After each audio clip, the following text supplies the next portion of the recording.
Okay, so now we're going to use some transfer ink. So in your pack, you will see that you've got these funny little bits of paper that we painted up. This has all got transfer ink. So again, all you need is this. You're going to need the white fabric in your pack as well, because this is a polyester cotton. The creamy one you've got is the calico. So this is the polyester cotton, and you need the polyester in it for the transfer inks to work really well. So if you've got any old shirts or possibly any sheets or anything like that, they might be 100% polyester. They'll work even better than this cotton polyester.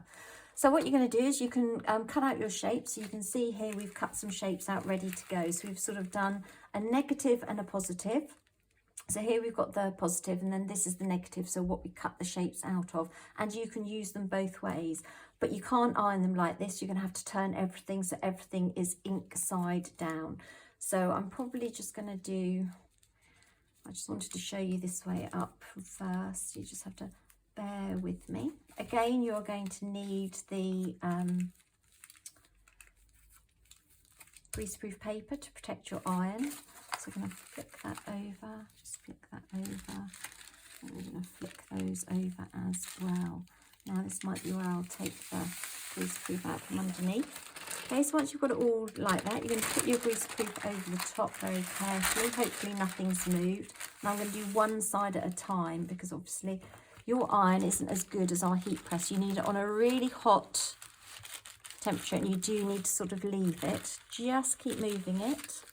Now we're so used to using the heat press, which takes like 30 seconds, and you know that from year 9 when some of you would have done your little dresses and we did some transfer printing. So it's going to be a little bit hit and miss depending on your iron, how hot it is. Again, you don't need a steam iron.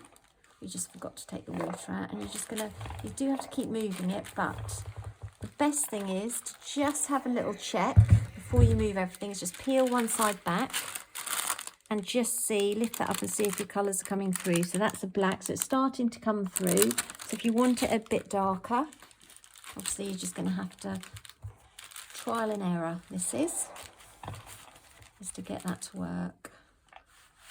So just gently move it. Again, work on an old towel, so don't work straight on your ironing board, because your parents might just go a bit mad. Okay, and it's the same on the other side, so I'm just going to move over here so we can sort of see what we're doing. So you could cut letters out or numbers. If you are, you're going to have to do them backwards, because you saw that if you've got them facing the right way up, you then turn it over to ink side down. So you need to draw them backwards, or draw on this side your numbers. So when you turn it, draw on this side. So when you turn it around, it's going to be the other way round. Is that right? So if you did a 6 there, that's going to be the wrong way round. So you want to draw your 6 on here. Right. Oh, you'll get it. Yeah. It's been a long day, everyone. I'm not sure I've done this one long enough. This is why you've got your greaseproof, just to protect your fabric from burning. It doesn't matter if you sort of burn paper. You can see that one's moved, so I'm just going to take that one off. Okay, you need to hold it down much longer. Okay, so you do need to hold that. It's quite hard to do it with lots of pieces all together. This one needs a lot longer. So with the iron, it does just take longer to take. Obviously with our lovely heat press, it's like 30 seconds, bish bash bosh, and it's done. Yeah. But you have to work with what you've got, girls, all right? So you can leave it, but don't leave it and walk away, obviously. So it's just a bit of patience really with this one. Now you generally, when we use it on the heat press, you can use your transfer cutouts sort of twice, but obviously every time you print with them, the lighter they become. So you could work with these again and overlay them, but you'll just get a lighter and lighter print as you go. So you could do some nice effects where you layer them on top of each other and you just get a lighter background effect. And keep layering them up. Let's see how this one's going. Yeah, you just need such a long time, but you sort of get the idea. I don't think you really need me to sit here and do the whole thing for you. So you get the idea, you get the principle, it's trial and error. Okay, so going to move on. See, the yellow worked quite nicely there, and the black's coming through. And that's quite nice, this sort of mottled effect here. And as you can see on the paint here, sometimes that has a nice painterly effect. So it just depends how we've painted it and what you've been given. So that's working on the polyester cotton. If you've got pure polyester, the colours will be even brighter. The next thing you can do is to work on, again, some of these plastic bottles. These milk bottles work really nicely as well. So this is one we did on a plastic bottle and gives you a nice sort of bright effect there. So you can see the difference on different surfaces that the transfer inks will do. So this one, I'm going to double that up like that and put that down. And then I'm going to flip that one over. So remember, it's always ink side down. Again, we're just going to cover that because we're working with plastic as well.